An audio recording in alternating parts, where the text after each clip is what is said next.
Assalamualaikum sahabat muslim. Kembali lagi bersama Fakta Islam. Semoga sahabat semua diberikan Allah Subhanahu wa taala hari yang baik dan penuh berkah. Ada suatu kisah ketika Rasulullah SAW bersama kaum muslimin berangkat ke perang Uhud. Beliau meninggalkan istri-istri dan bibi beliau, Safiyah binti Abdul Muthalib radhiyallahu anhu. Mereka ditempatkan di sebuah bangunan yang disebut Fa'ri di sebelah Masjid Nabawi.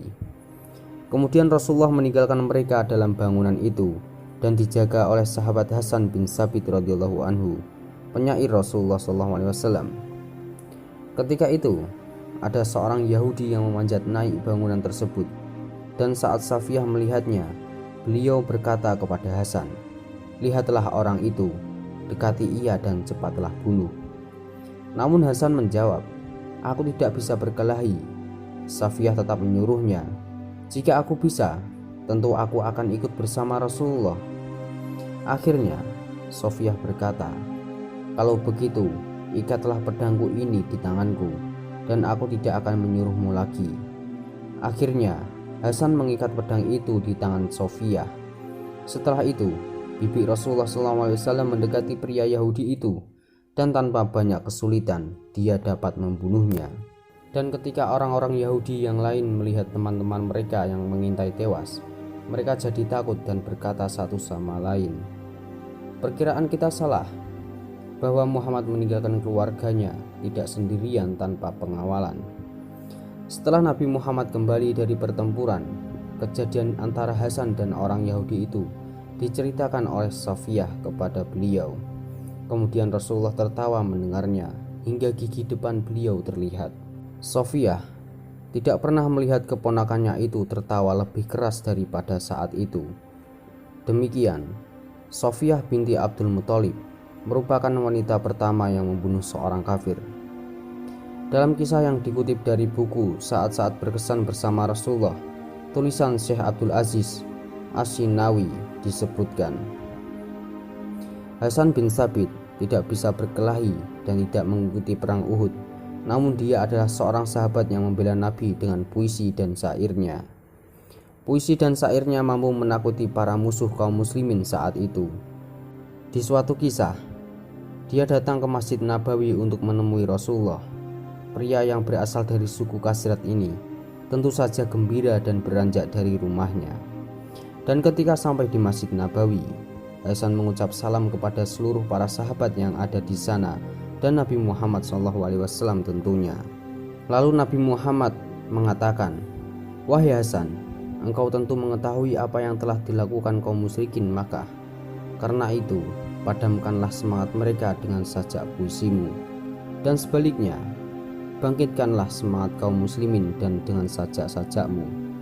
Demi Allah yang telah mengutus engkau dengan kebenaran, sungguh aku akan menyakiti orang-orang kafir Mekah dengan puisi saya, bagaikan sayatan pedang di kulit mereka," jawab Hasan bin Sabit dengan spontan.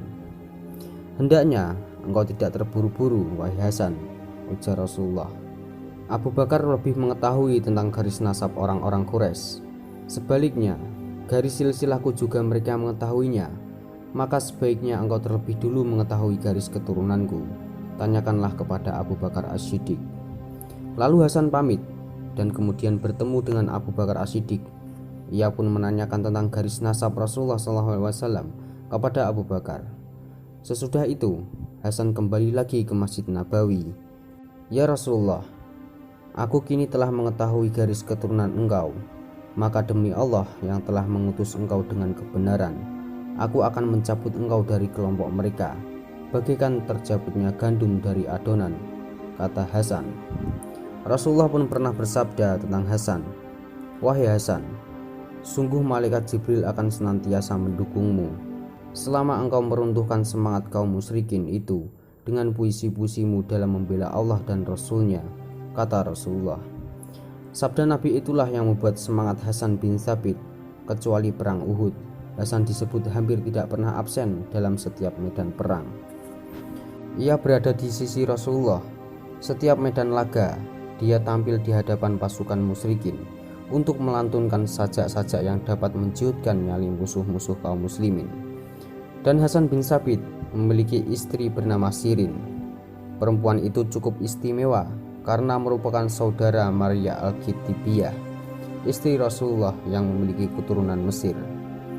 Usia Hasan bin Tsabit mencapai 100 tahun. Ia wafat pada 53 tahun sesudah hijrah. Beliau memeluk Islam di umur 60 tahun.